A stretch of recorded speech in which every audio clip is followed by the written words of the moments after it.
Hello, I'm Hansi Parchment. You're watching Talawa TV with Crystal Davis. I think the uniqueness of the Reggae Girls is they embody the national motto of Jamaica, which is out of many one people. So when you look at the entirety of the Jamaica squad, you have dark-skinned girls, mixed race girls, girls who have black and Asian in them. You also have the homegrown players, so like your Bunny Shaw, your Konya Plummer, your Den Blackwood. So what that means in terms of from a grassroots perspective is girls who are born in Jamaica can look at a Bunny Shaw and hear that authentic accent and say, you know, if Bunny can make it, then so can I. Once you hear that authenticity, that raw Jamaican accent, they should be able to look at a Bunny Shaw who's now a captain to say, if Bunny can do it, especially if you come from the same community, the same parish as her, if she can do it, then so can we. I did discuss the back three maybe some 4 months ago. I think this was the only area on the field of play that I could guess accurately, and surprise, surprise, it was as I imagined it to be. So we're gonna go from between the sticks and then look at how the rest of the players pan out to complete the squad for this year's Women's World Cup taking place in Australia and New Zealand in a little under 2 weeks' time.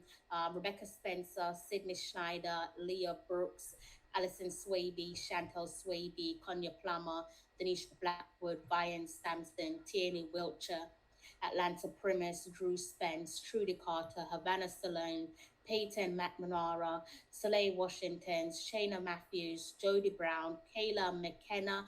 That is also Kayla McCoy. That simply means that she got married, guys, some months back. Kiki Van Zanten, Cameron Simmons, Khadija Shaw, Paige Bailey Gale, Tiffany Cameron, and our reserves is Sashana Campbell. And you can go ahead and if you want to make note of that team, just go ahead and look at the Jamaica Football Federation social media page, and they've got it up on there. Now we're going to actually go and look at what's going on elsewhere. I've already touched on a number of federations, the likes of Canada, England, who else did we touch on? We touched on Canada, England, France. That's it. France is one of our opponents. Also touched on Nigeria as well. So now we're going to be focusing on Jamaica before I close out the show, because it is a Reggae Girls channel. So it makes sense to do exactly that. I'm going to close this screen and we're going to go over and look at just to balance some things up. Because like I said, we have spoken about Nigeria and we have been comparing how federations are, and I think it's fair to say it's like for like. I hope no one from the JFF, like I said, I've been listening. I don't want them going getting any ideas to sharpen their clapbacks. So hopefully they ain't been listening to this particular live stream. But yeah, if we could go ahead and look at the Reggae Girls and how we're looking in terms of preparation and see perhaps who has the slightly better prep going into the Women's World Cup. As I stated earlier on, Brazil are already down under, so they're managing to shake off their jet lag. There's bound to be some jet lags when you're traveling to Australia. Um, because of the distance for a lot of countries is taking 23 to 24 hours, a whole day of traveling. So you will be mashed up by the time you land. I don't care how much how comfortable you're feeling in business class. Point is you're gonna be mashed up. So enjoy it. Make sure you sip on something soft. And yeah, get as much rest as you can. Probably can't feel your legs by the time you get off the plane, but you'll be able to shake off that jet lag, hopefully. As I said earlier on, we are expected we have a fixture in the pipeline against Morocco. I've been trying to find out some further details on that for you guys, but this is what I'm saying, that this anticipated chartered flight that is supposed to be leaving in some days' time from Australia to sorry, from Amsterdam to Australia. It does really need to go ahead if you're looking to play against Morocco, which would be the final game before our match against um our match against France, which will be match day one of the group stage of the World Cup.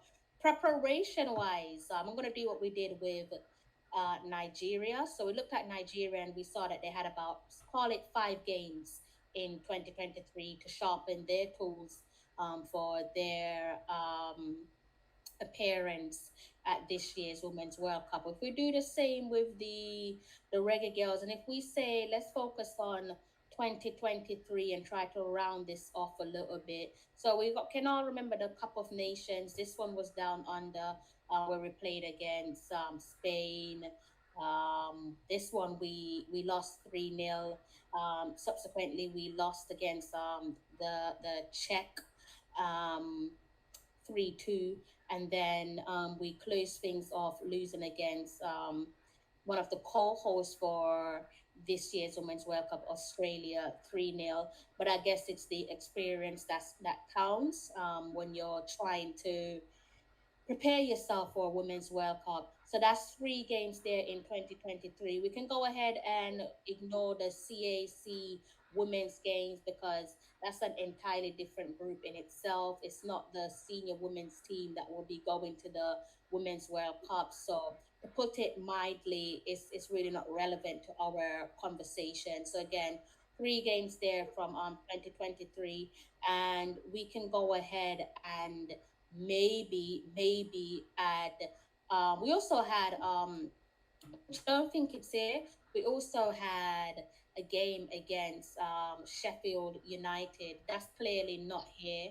I think that was back in the April window, if memory serves me well. That one took place at the King Power Stadium, and we the one that you guys would have seen there at the King Power Stadium lost that one 2-0. Again, good practice if we want to sharpen our tools for our competition down under.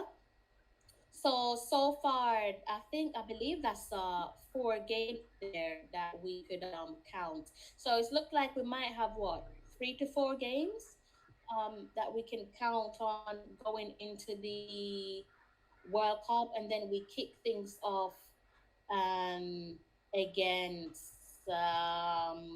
France, and we've already dissected France. Little bit of an issue here where the groups are concerned, and there's always that issue when it comes to preparation. I shouldn't even say little bit of an issue because, as they say with everything, preparation is key. Slightly different to when you look at France's preparation, for example. If you look at France and look at their involvement with regards to their 2023 calendar, they've had more than a number of fixtures. I think they've had like 7 fixtures, including tonight's game against Republic of Ireland, where you can clearly see that they won 3-0.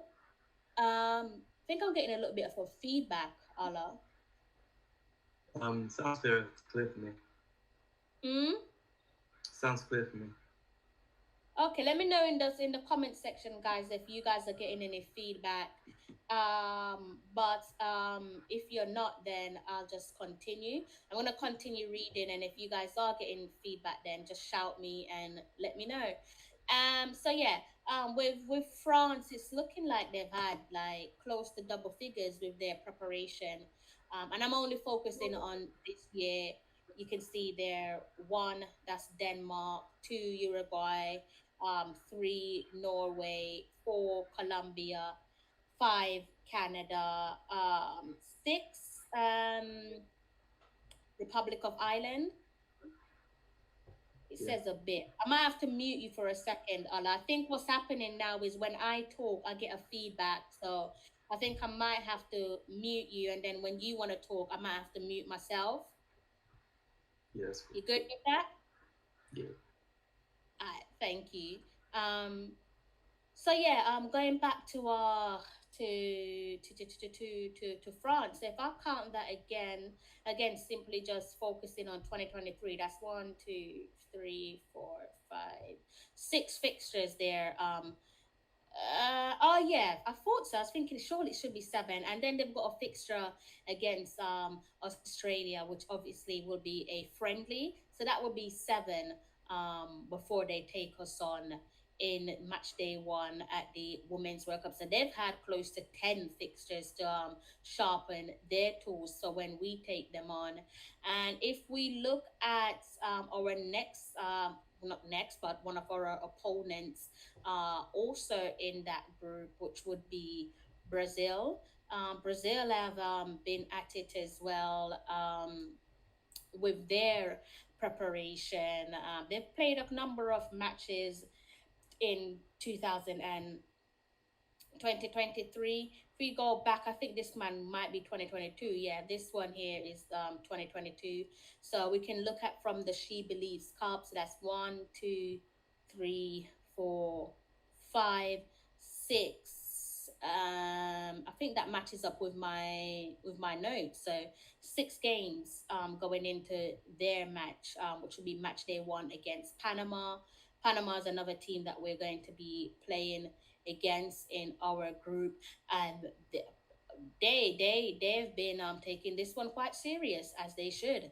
um and let's see, Panama, obviously they've done their intercontinental playoff, and that's how they booked their ticket to the World Cup. So I think it's only fair to count that as preparation as well, because it is still good practice and it's gotten them to where they are. And if you look at their games, again, from just solely focusing on 2023, that's one, two, three, four, five, six, 7, 8, whoa, 9, 10, 11. Wow, I've got to count that again because that was way more than I think I miscounted there, guys. I don't think it's meant to be that much, but let's give that another count. So they had a double header there against Chile, so that's 2. Papua New Guinea 3, 4, 5, 6, 7, 8, 9, 10. That is way more than I. Does that match up with my notes? Let's see. Yes, it does. Oh wow, I've shocked myself, which I shouldn't really have. So that's 10 fixtures there. Like I said earlier on, they do have a friendly against Japan coming up in some days' time, and that one is going to be taking place in Japan, and then um it only makes sense that they'll be making their way from Japan to go to Australia. And this is why I'm saying I think the toss up now is probably between us and Panama with regards to who's going to arrive the latest of the group. Kind of feel like it's going to be Panama, but my God, we're run by incompetence. So who knows? Panama at this rate might just arrive before us. I'm expecting France to arrive as the second team in our group to arrive next in Australia, because they've done their damage over Republic of Ireland in their friendly. They have a game against Australia. That's a friendly, and that's at the Marvel Stadium. If I could see, and that says that it's in Australia, so they'll be getting on their skates and should be arriving in Australia in some days' time. So I think the last team that should arrive in our group should be Panama, but only Lord knows if that's going to be the case. I don't know if it is. Like I said, we're run by incompetence, so who knows? Hopefully, we're not the last team, because jet lag is a hell of a thing. I don't play no sports, but even when I travel, and jet lag would knock you out. So they're going to be needing to be in fine form if you want to get the best out of these players. So that's how we're looking going into the World Cup, guys. I'm John Barnes, and you're watching Talawa TV with Crystal Davis.